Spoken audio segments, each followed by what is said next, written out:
Drunk drivers seem to be the worst this time of year. Probably all the Christmas parties or people hating life because they're lonely. I don't really know. A few days ago, I was driving home from my friend's house after exchanging gifts. It was really late, around 11 or midnight. The roads were fine and there weren't many people on them. I was taking back roads anyways because it's a shorter route to my place. A guy comes rearing up on my tail and he's swerving in the road. His high beams are on, nearly blinding me, and he's being a real jerk. I try to slow down to let him pass, but he just sits on my ass for a good mile. Then I speed up to get away from him, but he stays right behind me, still swerving the whole time. I don't know if he thought he was using me as a guide driver or what, but it was getting kind of scary the way he would get close and then back up. I take a turn and pray he isn't going my way, but he follows me. Finally, I put my arm out the window to wave him on, slow down and honk to get him to notice. He zooms past and yells, "Fuck you," at me as he goes by. I got a glimpse of him and he looked like a real douchebag. Nice BMW and a suit and tie. He really struck me as an entitled dickhead. Maybe his wife just took him for half of what he owns. Who knows? Doesn't excuse anything though. I go on for a bit, thinking it was over, when a little ways up the road, I see him pulled over on the side.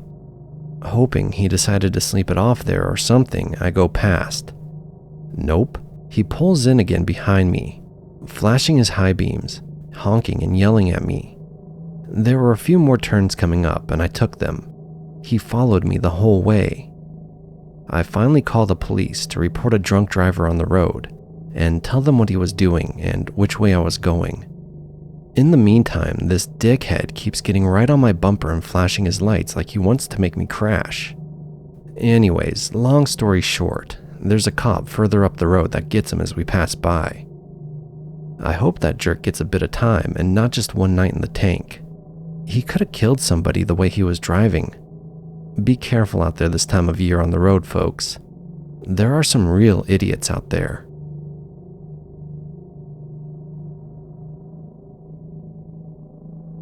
This story takes place the day before Christmas, 1999. I had just turned 12 years old and my father had just passed away the month prior. The house I lived in was a large 2-story home with the bedrooms upstairs and a spare bedroom and kitchen in the downstairs area, as well as the living room and a study area that was my father's. Everything that happened is still very fresh in my mind. My father's passing, the holidays, and trying to help my mom out as much as I could around the house. Oftentimes at night, I would spend a few hours watching TV in my dad's office because it still smelled like him, and it was just comforting. My mom didn't like going inside that room, but would often stop by to check in on me from time to time. You see the pain she was hiding, but she would always give me this pressured smile. It kind of looked like she was clenching her jaw and forcing a smile more than anything.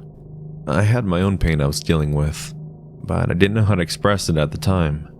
Just easier to bury myself in my drawings, and to binge watch anime. Now with all that being said, onto the main story. Like I mentioned before, this was the day before Christmas. I knew that Santa wasn't real by this point in my life, and that realistically, I wouldn't be getting many presents, as the bills had hit my mom pretty hard. Still, I knew where my parents would hide the gifts from the year prior, and when it got late enough I knew my mom was asleep, I decided to have a peek for myself. I had to be very quiet as the house was old, and had stairs made of wood that would give a very loud squeak if you stepped on the wrong spots. I had a small flashlight that I used to dictate myself around the house. Now making my way down the stairs, I heard something that caught my attention. It sounded like a voice, but definitely not my mom's. It was much more masculine, but the words were muffled and hard to make out. I figured it was someone walking by outside, or perhaps a car stereo as it drove past. Now feeling a bit more at ease, I crept into the guest bedroom to look into the closet. This is when things got strange. The window inside the guest bedroom was cracked open. I knew this because I could feel the cold air from the night outside being pushed in, and that whistling sound that windows make when it's a bit windy out. Figured my mom must have left it open when she was cleaning earlier, and closed it for myself. I turned back around and walked into the closet to dig behind the old blankets and shoes that we stored inside to find the goodies. And at last, I found what I was looking for. And writing the story out now, I can't seem to remember what it was. But I digress. The next thing I noticed is the sound of the stairs being walked on. I figured I was screwed and that my mom must have heard me. Or maybe when I closed the window, the air pressure had changed, and it closed the door upstairs. I turned the flashlight off and pushed my body against the wall, and waited to see what happened next. Then I could hear a faint breathing sound, kinda like when someone's been running and you can hear their lungs struggling to get air, but not a full-on gasping. Then the door started to open up. The moonlight that shined in from the window over the front door was the only light in the room at this point, and it shined on a figure of someone who was very tall as they came into the room. My mom and myself only stand at around 5'6", with a good pair of shoes on, so I knew right away this wasn't my mom. My heart started racing very fast, but I knew whoever it was, they couldn't see me from my spot, so I just tried to be quiet and not move. I stood there frozen in fear as they walked to the window, slowly opening it and crawled out. Now the light from outside was hitting the person, and I could tell they had a long beard and hair that crept past their shoulders. He closed the window back up, and just as he did, he looked right at me and smiled. I lost it at this point and I ran upstairs, going right to my mom's room and waking her up. I don't know how long I was trying to tell her, but she was still in that half-asleep phase, and didn't understand until at some point it clicked, and she too was turning the lights on and locking her door.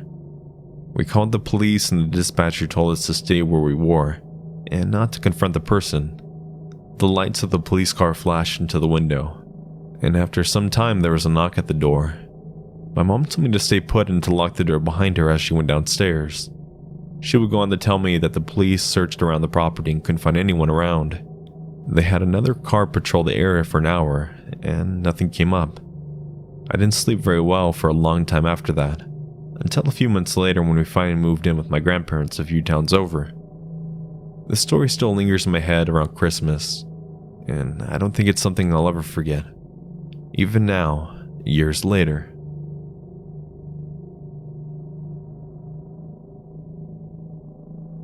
Even though this happened 2 years ago, I still get a little anxious around Christmas time. I was living with my parents when this happened. It was Christmas Eve and my folks had gone to church. I stayed home because I wasn't feeling well. In fact, I was so sick I'd pretty much slept all day. Now, the way the house is laid out is that my bedroom, the parents' room, and a bathroom are upstairs, along with the third bedroom that was used as an office for my dad. On the second floor is the entryway, living room, kitchen, and then there is a third floor with another living room, bedroom, and bathroom. Our Christmas tree was in the second floor living room. So I'm on the top floor, just finishing up what I needed to do, when I heard a thump come from the second floor. I thought it was my parents coming home or something because I didn't know what time it was. Standing at the top of the stairs, I called out for my parents. There was no response.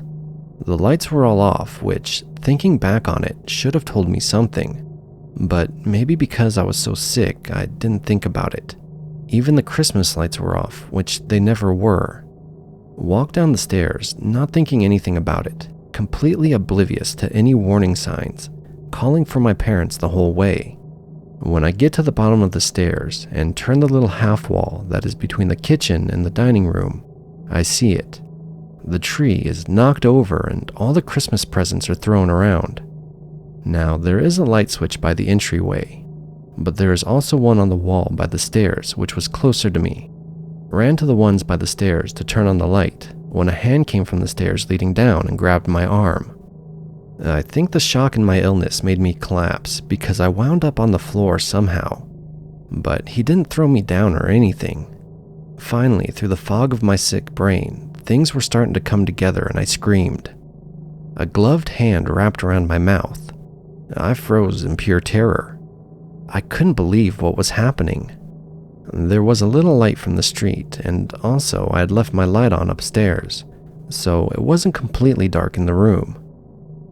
The guy was kneeling beside me with his hand over my mouth. I didn't see a weapon, which didn't mean he didn't have one on him somewhere. He was wearing a ski mask and was dressed in all dark clothes. What sticks in my brain isn't what he looked like, which I didn't really see because of the mask, but when he came closer to me and spoke. He said he didn't want to hurt me, he was only there for the presence. His breath wasn't god-awful or anything, but it was stale. For some reason, that's what makes me shiver when I think about what happened. He told me to stay on the floor and I'd be fine, which I did.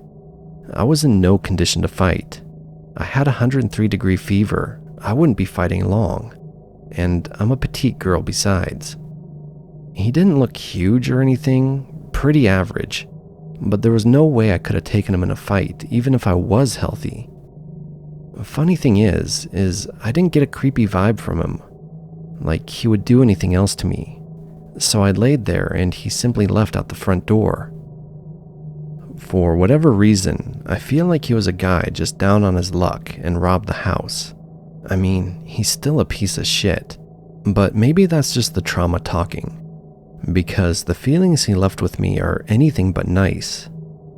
Anyways, I laid there until my parents came home an hour later. The adrenaline and fear completely wiped me out. They called the cops when they got in, and an ambulance came because they thought he had hurt me when they found me on the floor. I got an IV, which helped me feel a little better, but that's neither here nor there. The guy had only taken a few presents, and he was never caught. I must have interrupted him in the process, and we had to get a new door because he had pried the old one open, and it wouldn't shut properly after that. Still, around this time of year, I get jumpy when I hear noises, and I always leave the lights on in my new place.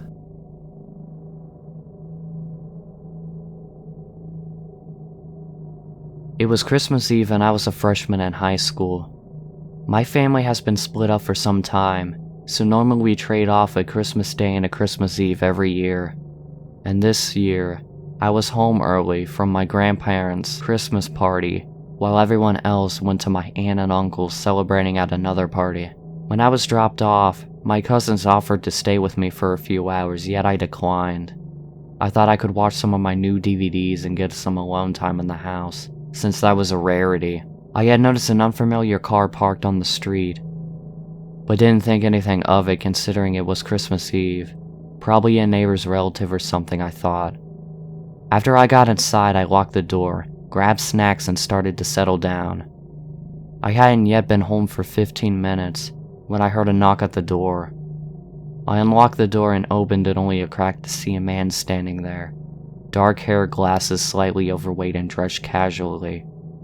He didn't look like much of a threat, but yet my stomach dropped. He asked, "I was wondering about the car outside.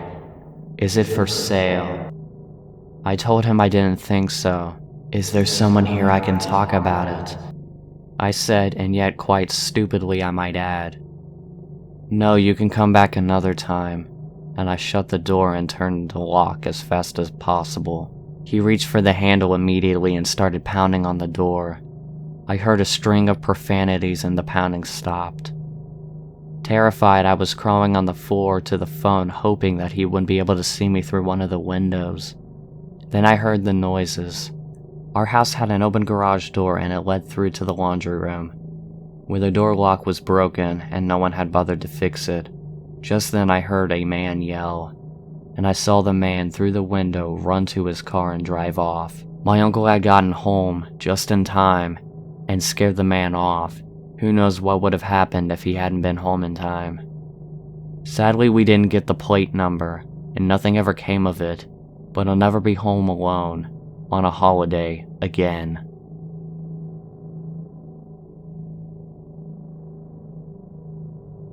"18-year-old female here for context. I was at a friend's Christmas party a few nights ago. I know, COVID restrictions. Whatever. I'm young and I'm not going to let that ruin me from making memories. It was a fairly small gathering anyways, and we all wore masks in between drinks. And don't get on me about underage drinking either. It happens, and I don't drink the rest of the year. Anyways, I'd had a few and decided not to drive. It's not far to my house, and figured I'd walk even though it was cold out. It's not like I could feel the cold anyways. Now, a few other friends decided to walk, and we were together for a little ways. But eventually they all peeled off and I was by myself. I still had a few blocks to go. I should mention I live in a small town, not a big city, so the roads were quiet at this time of night. I couldn't shake the feeling like someone was watching me, so I stopped to look around to see if anyone was. I didn't see anyone and continued on my way for about another block when I got that feeling again. Now, I was a little tipsy, but not completely hammered, so I was pretty much with it. I thought it odd to be feeling paranoid when I should be feeling really relaxed, so that in itself made me a little more anxious as well. Got about another half a block down and still couldn't shake the feeling that I was being watched. So this time I didn't look back, but instead began to run. I could hear footsteps behind me now as I ran. I was about 3 blocks away from home and praying I would make it before anything bad happened. That's when I slipped on a patch of ice and landed flat on my back. The wind was knocked out of me pretty good, and the fall threw my balance off even more with being a little drunk. I laid there in the cold, trying to stop the world from spinning, when a man came and stood over me. Looking up at him, he looked really tall, but otherwise his build was average. Couldn't really place his age, but I don't think he was much older than me. I couldn't make out what he was wearing besides a red jacket. His shoes were blue though. He had a face mask over his face, so I didn't get a good look at him. He stood there saying nothing, and I tried to get up to run again. I was pretty freaked out and screamed. He didn't even flinch. I'm not sure what he was doing. Maybe he was thinking of what to do with me or something. I don't even know. I was really shaky getting up, but then a car came and the headlights went over him. All he said was, "Shit," and then ran off. It was the weirdest, creepiest thing that has ever happened to me. The car stopped and asked if I was alright and what had happened. I told them I didn't really know. I had slipped and that guy came by and just stood there. They asked if I was alright, and I told them I was. The driver was an older female, and she offered to give me a ride the rest of the way home, which I gratefully accepted. I don't know what that guy was going to do with me or why he froze. Maybe he was stalking me and then didn't know what to do with me once he had me. Why he didn't say anything or help me after I fell gives me the creepiest feeling. Where he came from puzzles me too. I don't think he was at the party, so I'm not sure when he found me and started following. So random dude that stalked me, then chased me, watched me fall and then didn't even help. Let's not meet again.